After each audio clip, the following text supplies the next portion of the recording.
அன்பு நண்பர்களே வணக்கம். இது மின்னல் கலைக்கூடத்தின் மீமு செய்திகள் நேரம். இன்று ஜூலை 18, 2024 வியாழக்கிழமை. இன்றைய முக்கிய செய்திகள் 5 நாம் இங்கு காண்போம். தனியார் நிறுவனங்களில் வேலைவாய்ப்பில் கன்னடர்களுக்கே 100% இடங்களையும் ஒதுக்கீடு செய்வதை கட்டாயமாக்கும் மசோதாவை கர்நாடக அரசு தற்காலிகமாக நிறுத்தி வைத்திருக்கிறது. இச்சட்ட மசோதாவுக்கு கர்நாடக மாநில தொழில் நிறுவனங்கள் கடும் எதிர்ப்பு தெரிவித்துள்ளதால் மசோதா நிறைவேற்றுவது தள்ளி வைக்கப்பட்டுள்ளது.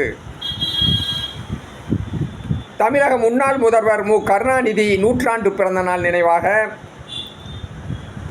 ரூபாய் 100 நாணயத்தை வெளியிட மத்திய நிதித்துறை அமைச்சரகம் உத்தரவிட்டுள்ளது. இந்நாணயத்தில் தமிழ் வெல்லும் என்ற வாசகமும் இடம்பெறுகிறது. சுமார் 35 கிராம் எடையுள்ள இந்நாணயத்தில் 50% வெள்ளியும் 40% தாமிரமும் நிக்கல் துத்தநாகம் இரண்டும் தலா 5% கலந்திருக்கும். இந்த 100 ரூபாய் நாணயத்தின் விலையை ரூபாய் 2500 என்று மத்திய அரசு முடிவு செய்திருக்கிறது.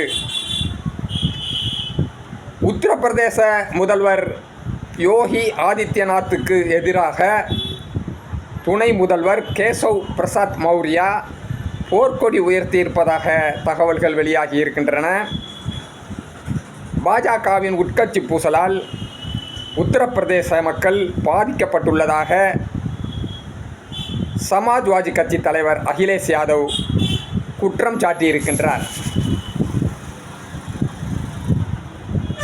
பிரிட்டன் கன்சர்வேட்டிவ் கட்சி தலைவர் ரிஷி சுனக்கை எதிர்த்து மற்றொரு எம்பியான பிரீதி பட்டேல் கட்சி தலைமை பதவிக்கு போட்டியிடப் போவதாக தகவல்கள் வெளியாகி இருக்கின்றன. பிரீதி பட்டேலும் ரிஷி சுனக் போன்று இந்திய வம்சாவளியாவார். கட்சி தலைவராக தேர்வு பெற்றால் எதிர்க்கட்சி தலைவர் அந்தஸ்தும் அவர் பெறுவார். அமெரிக்க முன்னாள் அதிபர் டொனால்ட் ட்ரம்பை படுகொலை செய்ய ஈரான் திட்டம் தீட்டியுள்ளதாக கூறப்படுவதை ஈரான் அரசு கடுமையாக மறுத்துள்ளது. நன்றி, வணக்கம்.